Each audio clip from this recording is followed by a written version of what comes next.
Hi folks, I'm Chris, you're watching Fragmental, thanks for joining me. Tom Ford have released another discontinued private blend fragrance into the cheaper signature line, but is it as good in this more affordable iteration? To find out, stay tuned to FM.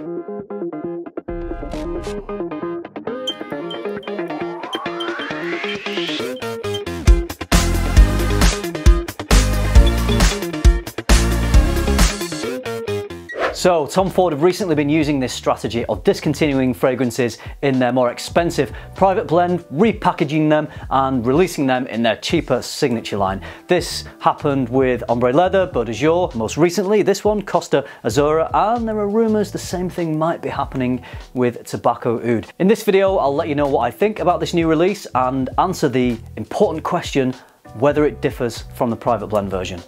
Alright, let's start off by taking a look at the bottle and the notes.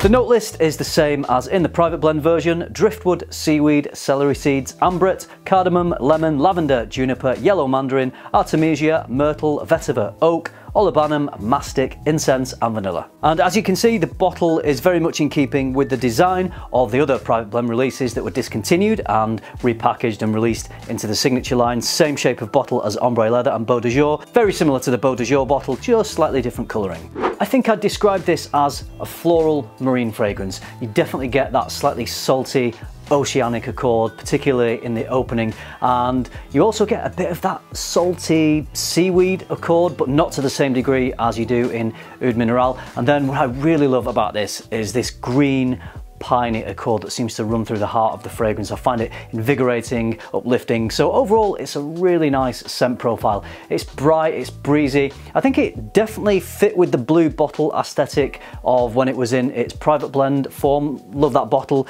but I think it works in this one as well. I think these signature line bottles, these new ones, look pretty classy. One of the things I love most about this fragrance is it's got a good weight to it. It's not just a thin, aqua-like blue style fragrance. I think the florals, the woods, the spices, the incense, they're all adding a good weight to the fragrance, so it's got a nice bit of potency to it. As it starts to dry down, this marine aquatic aspect just starts to fade into the background a little bit more, and the fragrance becomes more about the florals, the spices, the fruits and the incense. The incense in here is great actually, and it reminds me a little bit of the incense in Acqua di Gio Profumo in that it adds this lovely sweetness and depth, really rounds out the fragrance and transforms it into this classy, sophisticated, expensive smelling scent rather than it just being a generic fresh fragrance. So Costa Azzurra is a quality blue, marine, aquatic, whatever you want to call it.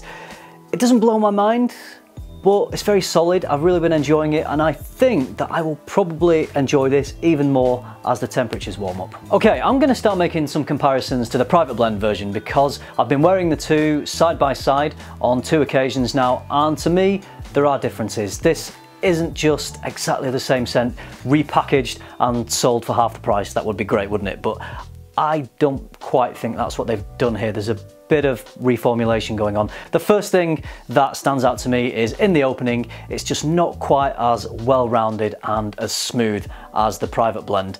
It's overall the same DNA, but this one just doesn't quite have the depth. It feels a bit thinner. It feels like they've just taken the edge off the quality. Actually, that seems to run throughout the whole of the fragrance. This one just isn't as smooth. It doesn't smell quite as expensive as the private blend, and this has an effect on performance for me because it just doesn't smell quite as strong. The private blend on my skin was more potent, and that might not be the experience for everybody, but that's the experience that I've had.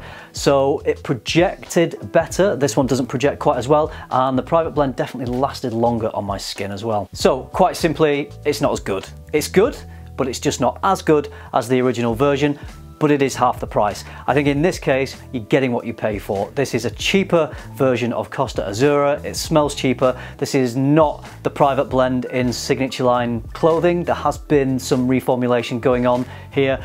Overall, the scent profile does smell very similar. It's just the quality of this new one isn't quite there. I'd say it's probably about 85% as good as the private blend, which when you consider the price of these, I think that seems about right.